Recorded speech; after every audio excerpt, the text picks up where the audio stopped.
Here's a live look at Milwaukee, Wisconsin, where U.S. Vice President Kamala Harris will be in town to hold her first presidential campaign rally. Wisconsin is a critical battleground state for the Democrats.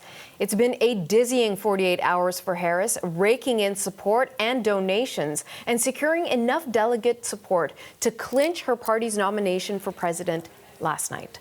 Now, she is scheduled to speak at about 1 p.m. local time, that's 2 p.m. Eastern, and we'll bring that to you live as soon as it gets underway right here on CBC News Network. And for more on Harris's kickoff rally, let's turn live to CBC's Caroline Bargut. She's been tracking the launch of Harris's presidential campaign from Washington. Caroline, so much has changed in just 2 days since Harris became the presumptive Democratic presidential nominee. Things do continue to develop quickly. Take us through what's happening on that campaign trail. Yeah, you know, Natasha, it seems like Kamala Harris has really invigorated donors. You know, last week we were talking about how they sort of dried up. And now, in 2 days, her campaign team has raised more than $100 million, and some of those coming from grassroots or new donors. She also seems to really have unified this party. We were also talking last week about how it was such a divided party. Some Democrats wanted President Joe Biden to step aside. Other Democrats wanted him to stay in the race. Now that he has stepped aside and endorsed Kamala Harris, it seems to have really brought this party together. But the question really remains, who will her running mate be? You know, several names have been tossed around in terms of who she could potentially pick, but two appear to be the front runners. One of them is Arizona Senator Mark Kelly. Now, he is married to Gabby Gifford. She survived an assassination attempt back in 2011. He is a former Navy vet. He's also a former astronaut. The other is Pennsylvania Governor Josh Shapiro. Now, Josh Shapiro used to be the Attorney General for that state. He was elected governor back in 2022. He held a press conference this morning and endorsed Harris. I am focused on is making sure we don't go back to Donald Trump's chaos and that we elect Kamala Harris the next president of the United States. I will tell you that I have known the vice president for nearly 20 years. Nearly 20 years. We have both been prosecutors. We have both stood up for the rule of law, and we have always both been for the people.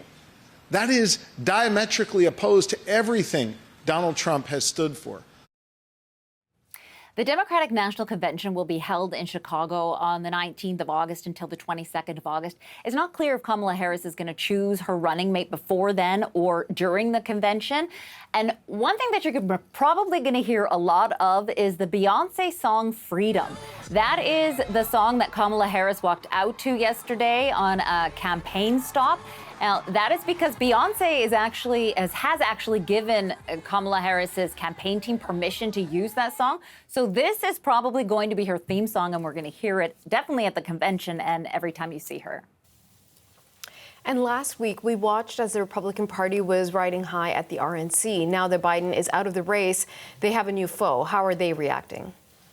Well, you know, in the last 24 hours, they've really come out swinging. You know, Donald Trump's running mate, J.D. Vance, was campaigning yesterday in Ohio and Virginia, and he had some things to say about Kamala Harris. He blamed her for the Biden administration's trouble at the southern border. He also called her a border czar. He also said that she was ungrateful, but it's Tennessee Congressman Tim Burchett that's taking it a little further. He actually called her a diversity hire in an interview with CNN. Take a listen. Biden said, first off, he said he's going to hire a black female for vice president, and that he just skipped over. What about white females? What about any other group? When you go down that route, you take mediocrity, and that's what they have right now as a vice president. So are you suggesting she was a DEI hire? 100%. She was a DEI hire. And of course, Donald Trump has been very active on his social media platform, Truth Social. He's posted quite a few things. He's called Kamala Harris incompetent. And you know how he used to call Joe Biden Crooked Joe? It seems like he has a new nickname for Kamala Harris, and it is Lion Kamala. Caroline Bargut in Washington. Thank you, Caroline.